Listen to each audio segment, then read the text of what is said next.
This is Isabella, a 17-year-old teenage girl with an addiction to eating sweet treats, buying trinkets and reading.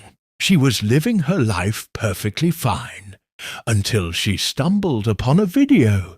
The deputy had a permutation of the The deputy had a permutation of the impotent and catastrophic event. What does that mean? The deputy painted a picture of the catastrophic event before it even happened. The deity had a premonition of the impending cataclysmic event. What does that mean? It was a big event. It was like astronomically bad. That's what it means. The deity had a promotion of the impending cataclysmic event. What does that mean? The deity has to be like a group of people. Promotion is getting up to something, right? Do they even say that? Don't even say promotion. Premonition? Bro, give me the upper card. Daly had a premonition of the impending cataclysmic event. All right, now what does it mean? It means what it says. All right, paraphrase it. Despite the concern she had for the lack of reading comprehension, she thought to herself, I mean, to be fair, it is just one video. There's like no way this is such a big issue. she couldn't be more wrong. Read this index card. The Emancipation Read this index card. The Emancipation Proclamation. Proclaim.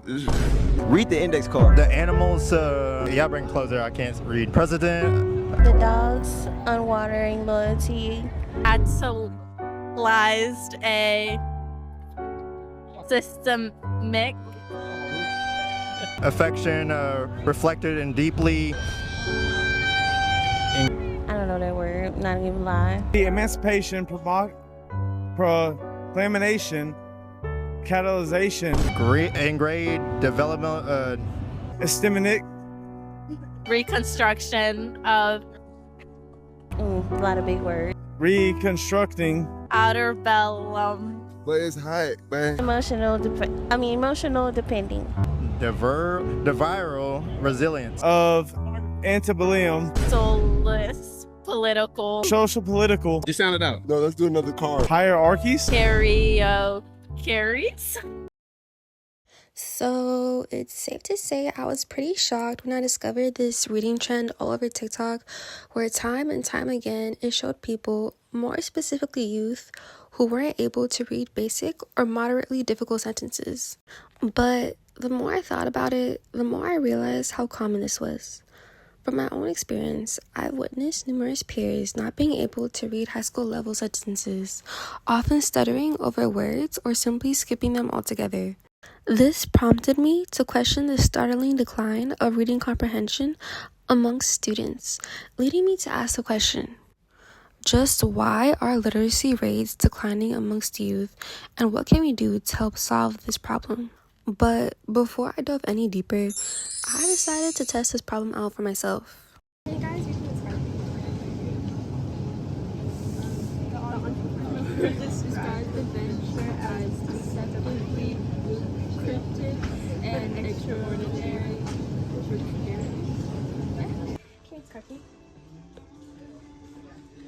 The entrepreneur described the venture as deceptively, what's that? Lucrative and extraordinary, precious. The entrepreneur described the venture as deceptively, I don't know how to say this, lucrative and extraordinary precarious. The entrepreneur described the venture as a deceptively lucrative and extraordinary precarious. Out of the 4 youth I interviewed, all of whom were between the ages of 15 to 18, only 2 were able to fully read off the index card without mispronouncing any words. Now, you may be asking yourself why this problem matters. Well, I'll tell you. Low literacy rates equals less understanding of complex ideas and less critical thinking. And the less you decide to think for yourself, the more easier it is to fall for propaganda. And the unfortunate thing is, people know this, and they will weaponize it. One of the more recent forms of modern-day propaganda is red pill content. Red pill content often targets young boys by indoctrinating them into believing that women are inferior to the male species, often using degrading terms to minimize them. On top of being sexist, it also dives into racism through discussions of look-maxing, which is a term used to describe the most quote-unquote desirable features. The features that are most valued are the European ones, which adheres to eugenics through not considering any other features as desirable. The young boys who get introduced to this content often don't have the critical thinking skills to question this ideology, leading to red pill content creators like Andrew Tate, for example, taking advantage of this and thus indoctrinating them. If nothing changes, then low literacy rates will lead to more than just falling for propaganda. It can lead to poverty. By not being able to fully comprehend a document, it can lead to misunderstandings like in healthcare and within the law, which will take advantage of someone's lack of knowledge. All it takes is one hospital bill or a legal fee to rack up a huge amount of debt, leading to poverty. And the cherry on top is a lack of options for high-paying jobs, creating a huge wealth disparity between those with high reading comprehension and those with lower comprehension. Reading is a necessary tool needed to survive in life, especially in this modern age. As Frederick Douglass once said, once you learn to read, you will be forever free. In order to get a bit more insight on just how to solve this crisis, I decided to interview some of my fellow peers on their personal habits. Hello, who am I here with? Esmita. Okay. Esmita, when is the last time you read a book for fun? I'm not even gonna lie, I don't remember. Okay. What usually keeps you from reading for fun? I would say like procrastination and my phone a lot, because all I want to do is just watch TikTok, and like the last thing I want to do is read, especially for fun. So yeah. Understandable. Do you think school assignments affect how much you read for fun? I think it does. I feel like some school assignments make me read even more, because I took AP Lang and that made me have to read more in order to like write essays and stuff like that. Would you say you enjoy the passages you read? Some I do, some I don't, because some are just too boring, but like there's some books that I read that I just thought were enjoyable. Okay. Can you give me an example of what book you read that was enjoyable? It could be a general description. I would say Enrique's Journey. It was about this kid who's coming from Honduras, and he's coming all the way from there to America to meet his mom. I thought it was really interesting, and I think it like really applies to the real world, because that's a real thing that people go through. Okay, thank you.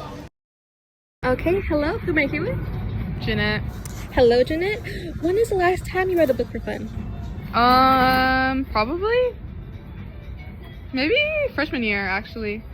Cause I mean, for me, I've never been like much of like a reader, even though like I enjoy like English as a subject and like reading and all that and like analyzing text. But the last one I read was Goodnight Poon Poon. It's a manga. So I mean, I really like that manga actually. I discovered it when I was like in middle school, which is probably not the best choice. Cause not gonna lie, after reading that book, it like low-key hit me hard. Like, I don't know, it didn't really help. Cause like I feel like when you're going through middle school and like coming of age, reading books with like a lot of how do you say it? A lot of like harsh emotion in it. Yeah. It's like hard to take in as a like middle schooler, especially because it was a lot to deal with. So I think something that like makes me not really want to open a book is probably like my curiosity and my interest. Okay, thank you. What usually keeps you from reading for fun? Probably my interest and how like readers advertise their books, because I'm not gonna lie, every time I've wanted to even open up a book, it would probably be because of access. Like I'm like, oh crap, like I have to go buy the book now, or I have to go to the library, I have to do this. Like I feel like sometimes it's a little hard to be like access the book itself. But I think it's the way like people advertise the book, because I only opened that one book because I saw it on TikTok. Like you have to, I feel like readers, like not readers, authors should like advertise their book more like on TikTok and like different stuff, you know what I mean? Social media? Yeah, to catch the interest of like the youth back, you know what I mean? Understand. Okay, last question. Do you think school assignments affect how much you read for fun? Yeah, but I'm not gonna lie, even if you force a kid to read a book, they're still not gonna read it. There's like a bunch of ways, especially with AI these days, like you can just be like, oh, what is this book about, and then you're done, and like you do your paper, you know what I mean? Would you say it is better for a kid to naturally want to read a book than to force them to read a book? Yeah, but I mean, It depends. Maybe like in their like teens and preteens. I think it's more important for interest. But when they're a kid, you gotta force them to open that book because I'm not gonna lie, like those literacy rates are declining really bad. Preach. Yeah, like my niece, I was making fun of her yesterday. I was at Home Depot. That's like some context you don't need, but I'm gonna throw it in there. Like I was at Home Depot yesterday and I was making fun of her. I was like, you can't even spell fun. And then she was gonna spell it and she was like F-U-M. And I was like, yeah. Okay. And then I was just laughing at her, like, me and my sisters were just laughing at her because I was like, I told you you can't spell, like, for shit, like, yeah. Can I ask what grade she's in? 6. Okay. She's a incoming 6th grader. Okay, thank you. Okay, hello, who am I here with? Kathleen. Okay, Kathleen, when is the last time you read a book for fun? Honestly, the last time was probably like 5th grade. Okay, and what usually keeps you from reading for fun? I say the same thing, procrastination and also distraction. Okay, and do you think school assignments affect how much you read for fun? Yeah. Understandable. Okay, thank you. Okay, hello, what is your name? My name is Ariane. Hello, Ariane. When is the last time you read a book for fun? I actually read this morning. Oh, really? Okay, what's the book about? It was about actually like it's about teen romance. It was about a girl and a dude and they met each other in high school. Sounds very interesting. Okay, next question. How often do you read a book? Pretty much depending on what day it is. Like I would say school time, I tend to read less because of all of the schedules and everything. But as of right now, this summer, I actually read a lot. Okay, nice. Okay, what usually keeps you from reading for fun?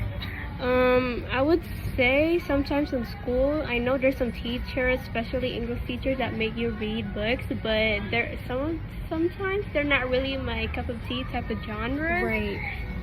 Depending on what books they are, but some of them are actually really good. But yeah, usually topics or genres. Okay, and do you think school assignments affect how much you read for fun? I would say so. I had an English class around 2025, and I would say the teacher that I had made me read a lot. I would say as a person whose second language is English, reading books really helps me a lot with like better how do I say this, like it makes my vocabulary better, like helps me learn more. And okay, I was just about to ask you that question. I was gonna ask you, do you think that reading books consistently has helped you like improve your vocabulary and just like your literacy in general? Yes, I would say like you tend to learn words that you don't usually hear in public or anywhere around, and it's pretty fun learning new things. So yeah. Okay, thank you. Now, before I go into some solutions to this problem, I want to go deeper into the reasons why literacy rates are declining. Literacy isn't declining because students are quote-unquote lazy. Many face barriers long before high school. Schools in lower-income communities often have fewer resources, fewer books, and less funding. Many communities of color have less access to well-funded libraries, tutoring, and enrichment programs. Some students grow up in book deserts, where finding affordable books is difficult. Students who struggle with reading don't always receive enough one-on-one intervention early on. As students get older, lessons often expect them to already know foundational reading skills. All of these issues combined truly set students from marginalized communities back, with affluent families having more of a head start when it comes to literacy. For the students who fall behind, there's a reason they stay behind instead of getting better. Many schools face pressure to maintain graduation rates and move students to the next grade. Because of this, some students are promoted even if they haven't fully mastered reading. Each year, the reading gap grows larger and larger, making every subject more difficult.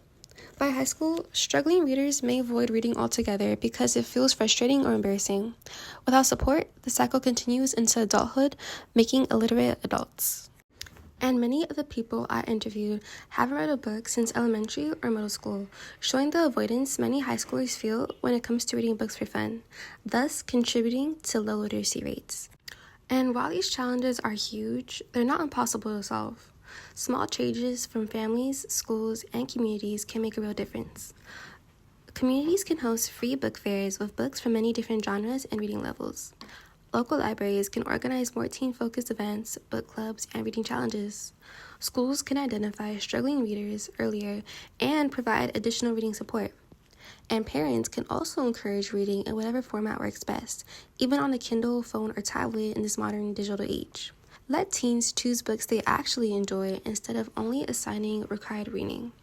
Even reading 15 to 20 minutes a day can improve vocabulary, comprehension, and confidence over time. Reading isn't just about passing English class. It's about understanding the world around us. Every young person deserves the opportunity to become a confident reader.